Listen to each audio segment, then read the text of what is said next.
山盟一路以來就是行人的代名詞。不過，在秋樂正月20天穿日，行人會表達頭路，好好聊一日。在神話當中，水神同火神都日日相打，老天動出一隻空，造成大災難。吳王娘為了愛救蒼生，用大殺鼓來補天。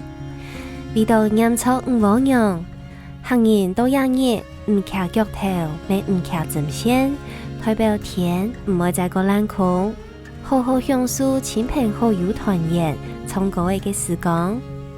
到夜下天穿日，咪體現行人敬天惜福、老天地共順嘅智慧。